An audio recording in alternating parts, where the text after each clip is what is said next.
The Ashtavakra Geeta is an ancient spiritual document of great purity and power. Pure, because it is relentlessly one-pointed. Every word is aimed at triggering self-realization, no suggestions for self-improvement, no rules for moral behavior, no practical wisdom for daily life. Powerful, because the mere reading, or repeated reading of it can be enough to send a right mind reeling into truth. Little is known about the Ashtavakra Geeta. Ashtavakra is a name that appears in Indian lore, but almost certainly he did not write it. The author, likely an anonymous sage, merely uses the characters of Ashtavakra and King Janaka to set up a classic dialogue between guru and disciple. It quickly becomes a guru-guru dialogue, however, because after the first salvo of wisdom from Ashtavakra, Janaka realizes his true self, and from then on they get into an Advaitic jam session of the highest sort. Instruction on self-realization. Janaka said, "Master, how is knowledge to be achieved, detachment acquired, liberation attained?" Ashtavakra said, "To be free, shun the experiences of the senses. Like poison, turn your attention to forgiveness, sincerity, kindness, simplicity, truth. You are not earth, water, fire, or air. Nor are you empty space. Liberation is to know yourself as awareness alone. The witness of these. Abide in awareness. With no illusion of person. You will be instantly free and at peace. You have no caste or duties. You are invisible, unattached, formless. You are the witness of all things. Be happy. Right and wrong, pleasure and pain, exist in mind only. They are not your concern. You neither do nor enjoy. You are free. You are the solitary witness of all that is, forever free. Your only bondage is not seeing this. The thought, I am the doer, is the bite of a poisonous snake. To know, I do nothing, is the wisdom of faith. Be happy. A single understanding. I am the one awareness. Consumes all suffering. In the fire of an instant. Be happy. You are unbounded awareness. Bliss, supreme bliss. In which the universe appears. Like the mirage of a snake in a rope. Be happy. It is true what they say. You are what you think. If you think you are bound, you are bound. If you think you are free, you are free. You are self, the solitary witness. You are perfect, all-pervading, one. You are free, desireless, forever still. The universe is but a seeming in you. Meditate on this, I am awareness alone, unity itself. Give up the idea that you are separate, a person, that there is within and without. You have long been bound thinking. I am a person. Let the knowledge, I am awareness alone, be the sword that frees you. You are now and forever. Free, luminous, transparent, still. The practice of meditation keeps one in bondage. You are pure consciousness, the substance of the universe. The universe exists within you. Don't be small-minded. You are unconditioned, changeless, formless. You are solid, unfathomable, cool. Desire nothing. You are consciousness. That which has form is not real. Only the formless is permanent. Once this is known, you will not return to illusion. Just as a mirror exists, both within and without. The image reflected, the Supreme Self exists, both within and without the body. Just as the same space exists, both within and without a jar, the timeless, all-pervasive one, exists as totality. Joy of self-realization.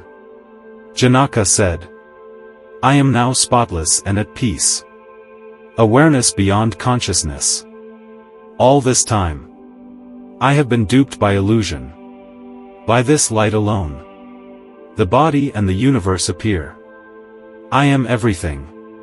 Or nothing. Seeing there is no universe or body, by grace the self is revealed. As waves, foam and bubbles are not different from water, so the universe emanating from self is not different from self.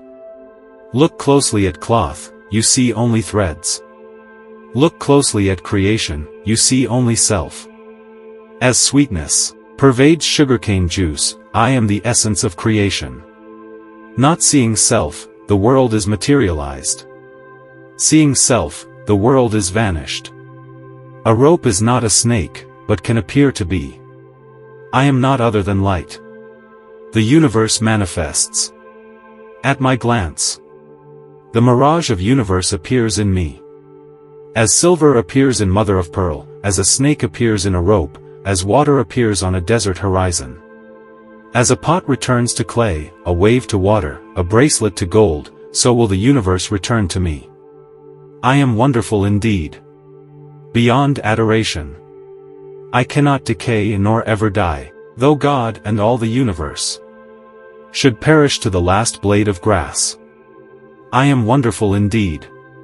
Beyond adoration. Even with a body I am one. I neither come nor go. I am everywhere at once. I am wonderful indeed. Beyond adoration. I am astounded at my powers. The universe appears within me. But I do not touch it. I am wonderful indeed. Beyond adoration. I am everything thought or spoken, and have nothing.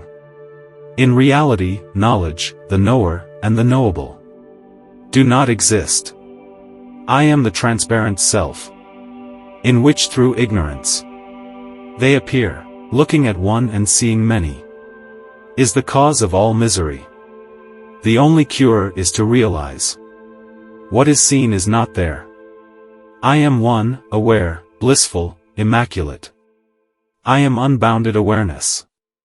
Only in imagination do I have limits.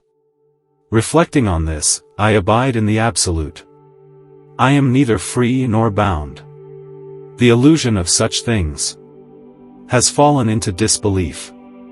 Though I contain creation, it has no substance.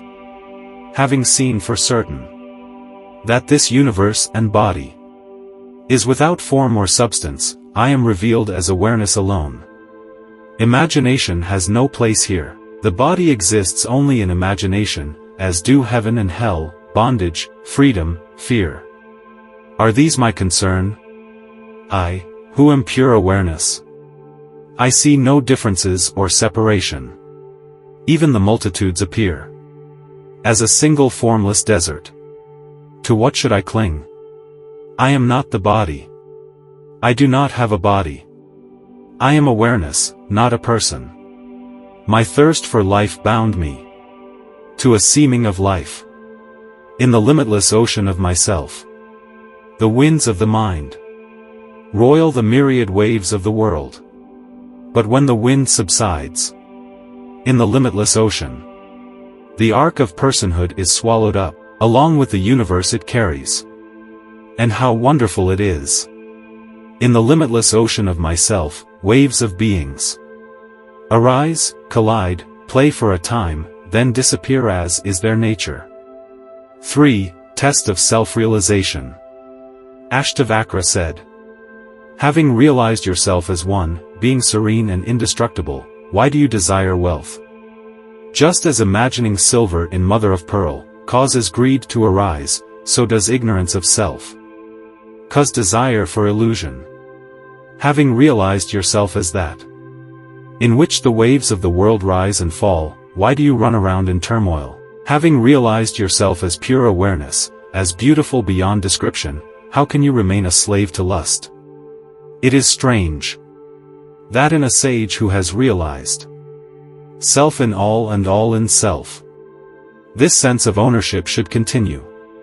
Strange that one abiding in the absolute, intent on freedom, should be vulnerable to lust and weakened by amorous pastimes. Strange that knowing lust as an enemy of knowledge, one so weak and nearing death should still crave sensual pleasure. Strange that one who is unattached to the things of this world and the next, who can discriminate between the transient and the timeless, who yearns for freedom, should yet fear the dissolution of the body, whether acclaimed or tormented. The serene sage abides in the self. He is neither gratified nor angered. A great soul witnesses his body's actions as if they were another's. How can praise or blame disturb him? Realizing the universe is illusion, having lost all curiosity, how can one of steady mind fear death? With whom can we compare? The great soul, who, content knowing self, remains desireless in disappointment. Why should a person of steady mind, who sees the nothingness of objects, prefer one thing to another? He who is unattached, untouched by opposites, free of desire, experiences neither pleasure nor pain. As events pass through,